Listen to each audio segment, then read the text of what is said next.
어느 날 한 율법사가 예수님께 질문했습니다.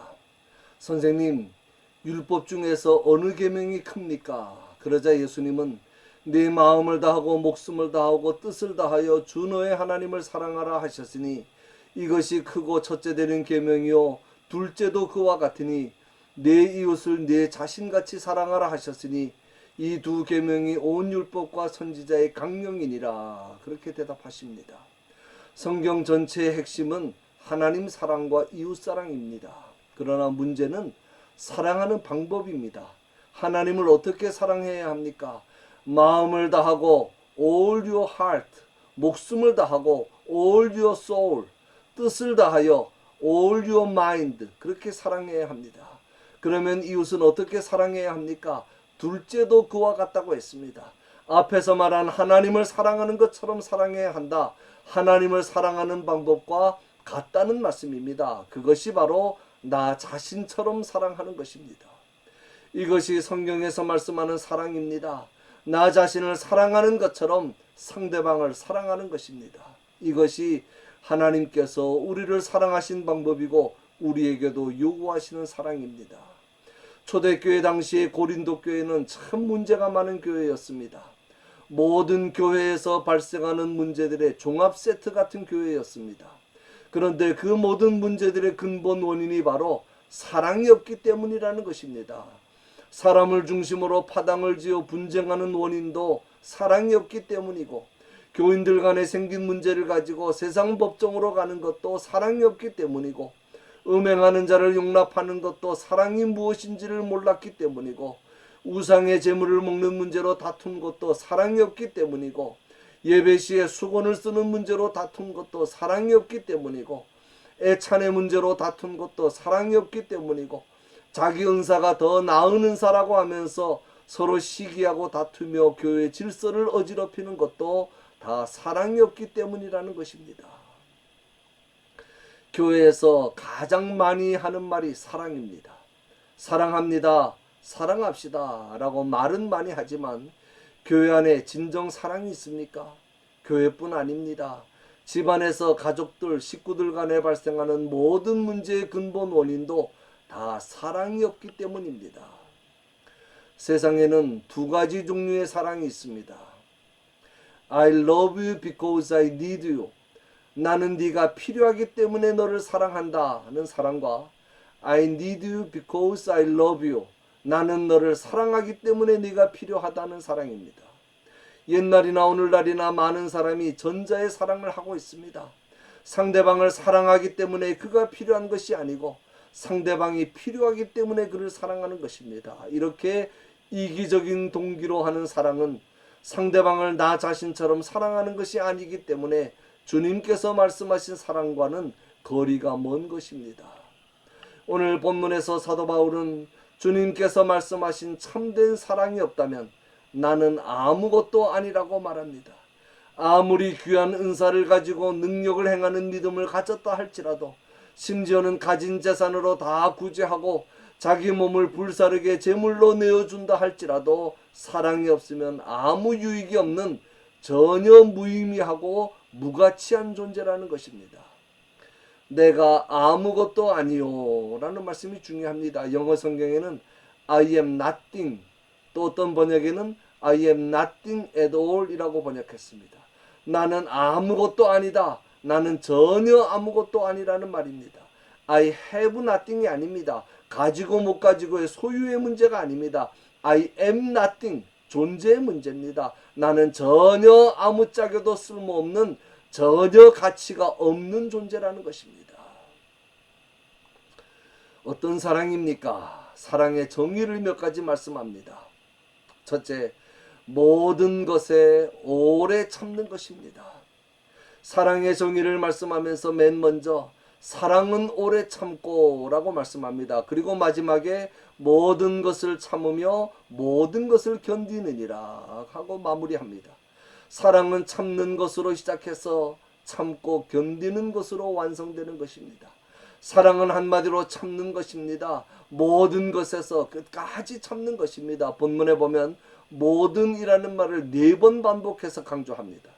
9번 참고 10번째 폭발해도 안 됩니다. 참을 수 있는 문제 따로 있고 참을 수 없는 문제 따로 있어도 안 됩니다. 특히 여기에서 참는다는 말은 상대의 나쁜 감정이나 노여움에 대해 오래 견딘다는 뜻입니다.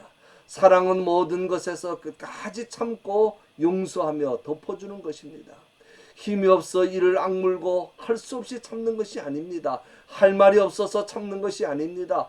보복할 수 있고 남의 죄와 허물을 파내고 비판할 수 있음에도 덮어주고 용서하며 오래도록 인내하는 것입니다.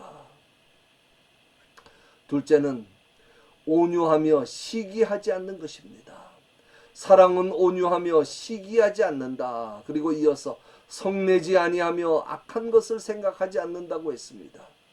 온유라는 말은 부드럽고 인자하며 친절하면서도 상대에게 유익이 되는 행동을 가리킵니다. 마음 씀씀이나 말이나 행동이 따뜻하고 부드러운 것입니다. 자비와 친절입니다. 시기와 질투로 공격적이지 않습니다. 시기와 질투는 교만한 자의 특성입니다. 항상 파당을 만들고 분쟁과 다툼을 일으키지만 사랑하는 자는 언제나 겸손하며 화평을 도모합니다. 사랑하는 사람의 눈에는 단점이 보이지 않습니다. 좋은 점만 보이고 좋게만 보입니다. 사랑하는 자는 언제나 밝은 면을 보고 장점을 말하며 삽니다. 마음으로도 악한 것을 생각하지 않습니다.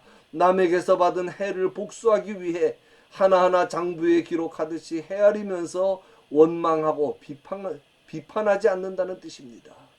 셋째는 교만하지 아니하며 무례히 행하지 않는 것입니다.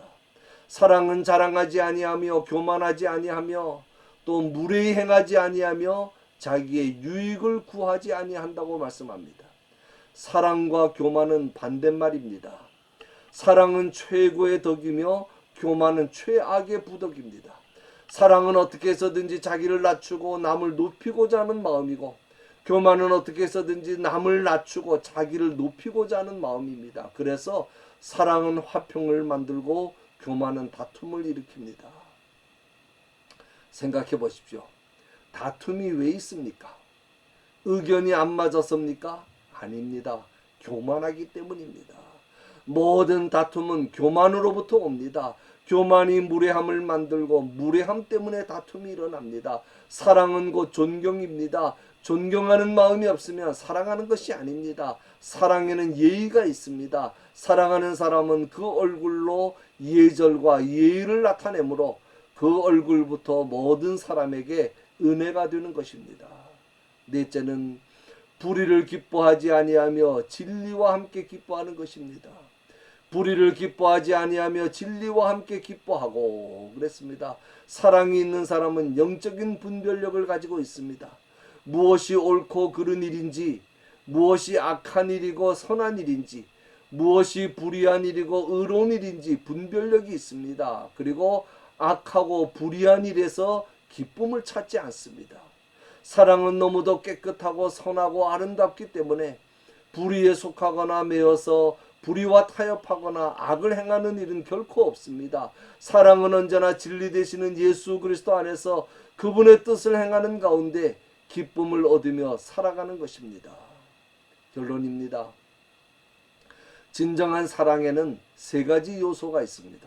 첫째는 아깝지 않습니다. 괜히 주었다는 후회가 없습니다. 둘째는 피곤하지 않습니다. 베풀고 나서 실망하거나 낙심하지 않습니다. 셋째는 결과에 대한 두려움이 없습니다. 이 세 가지가 동반되어야 진정한 사랑입니다. 교회와 가정, 우리가 살아가는 모든 삶 속에 이런 사랑이 있어야 합니다. 사랑이 모든 일의 동기가 되어야 하고 목적이 되어야 합니다. 사랑하면서 결과를 생각하고 보상을 생각하면 안 됩니다. 사랑하는 것 자체가 만족이 되고 기쁨이 되고 감사가 되어야 합니다. 나를 위해 사랑해도 안 되고 사랑하는 그 당사자를 위해 사랑해도 안 됩니다. 오직 하나님만 생각하고 주님만 생각해야 합니다. 그래야 완전한 사랑을 할 수 있고 영원히 사랑할 수 있습니다. 이제부터라도 사랑하며 살게 해달라고 기도합시다. 그리하므로 우리에게 허락하신 생애 동안 하나님의 사랑으로 충만한 복된 삶을 살아가시는 저와 여러분이 다 되시기를 주님의 이름으로 간절히 축원합니다.